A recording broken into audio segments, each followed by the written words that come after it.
ఇంటి పరిస్థితి చూస్తే ఎందుకు చదవడం లేదో నాకు అర్థమైపోతుంది. అవును సార్. కొంతమంది చాలా పేద పిల్లలు ఉన్నారు. అవును సార్. ఇల్లు గడవని పిల్లలు ఉన్నారు. అవును. కూలిపోతే తప్ప ఇంట్లో పూట గడవని పిల్లలు కూడా ఉన్నారు.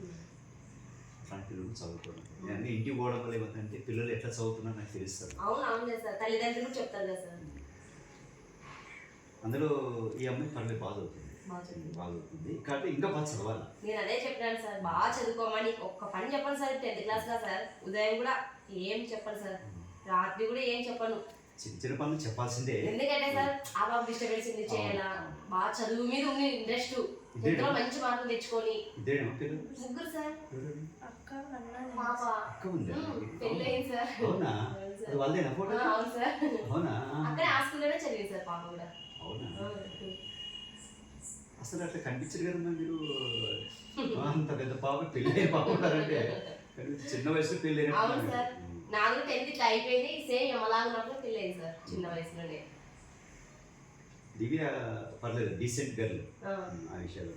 నేను క్లాస్ లో కూడా ఎవరు మాట్లాడియద్దు, ఎక్కువ చదువు మీద ఇంట్రెస్ట్ పెట్టుకో, నేర్చుకో, వెంటనే బాగా వింటేనే బాగా బయటకి ఎక్కేది, చదివేది కాదు. సార్ వాళ్ళు చెప్పినప్పుడు బాగా వినాలని చెప్తాను సార్.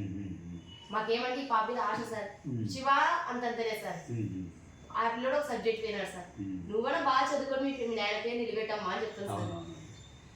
ఇప్పుడు వాళ్ళ ఆయన బాధపడతారు సార్, మేము ఇంత కష్టపడతాము పిల్లలు చదువుకోరు కదా అని. మా ఇంట్లో అందరూ చదివిన వాళ్ళే సార్, నువ్వు కూడా బాగా చదువుకో అని చెప్తాను సార్. ఇంకోటి అమ్మా, నేను ఈ పాపను పాలిటెక్నికల్ రాపిస్తాను, వస్తే పంపేది. సర్లే సార్. బాగుంటుందా సార్? బాగుంటుంది కాదు, 3 ఏళ్ళలో పాలిటెక్నికల్ అయిపోయి బయటకు వచ్చిన వెంటనే జాబ్ వస్తుంది. మీరు ఇంటర్మీడియట్ చదివించి మళ్ళీ ఇంజనీరింగ్ చేసి అవన్నీ చేయడానికి ఎక్కువ టైం ఇష్టం. అవునులే సార్. ఇప్పుడు నా దగ్గర మంత్రాలలో పాప 18 ఏళ్ళు పూర్తయింది, పాలిటెక్నికల్ పూర్తయింది, వెంటనే జాబ్ వచ్చింది. ఇప్పుడు ఆ పాపకు 25,000 శాలరీ. అట్లా కనీసం మీ ఇంట్లో ఆడపిల్లలు నువ్వన్నా కనీసం జాబ్ చేయాలి టార్గెట్. తొందరపడి పిల్లలకి చిన్న వయసులో పెళ్లి చేయడం చెయ్యం సార్.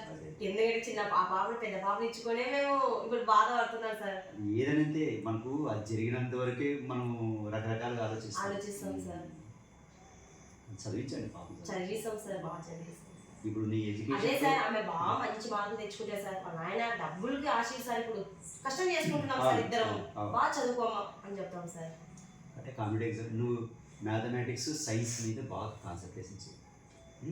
వాటి మీద కాన్సన్ట్రేషన్ చేస్తే ఆటోమేటిక్గా నీకు ఏమంటారు సార్, ఏదైనా టీచర్ జాబ్ ప్రకారం చదవమ్మా, బాగా బ్యాంకుది కానీ బాగుంటాయి. చెప్తారు సార్, ఎట్లా అంటారు సార్, గవర్నమెంట్ జాబ్ కొడితే బాగుంటది. అది నిజమేలే. కాకపోతే రాబోయే కాలంలో గవర్నమెంట్ ఉద్యోగాలు చాలా తగ్గిపోతాయి అన్నమాట. వాటికి ఉండదు సరిగా ఆదరణ ఉండదు. ప్రైవేట్ ఫీల్డ్లోనే మంచి ఉద్యోగాలు ఉన్నాయి. నీకు గవర్నమెంట్ ఉద్యోగాలు అంటే చాలా కష్టం, కాంపిటీషన్ చాలా ఎక్కువ. కొంచెము శ్రద్ధ పెట్టు, 3 నెలల టైం ఉంది, బాగా చదువుకో, సబ్జెక్ట్ నేర్చుకో ఫస్ట్. నువ్వు ఎట్లా పాస్ కావాలని సమస్య కాదు.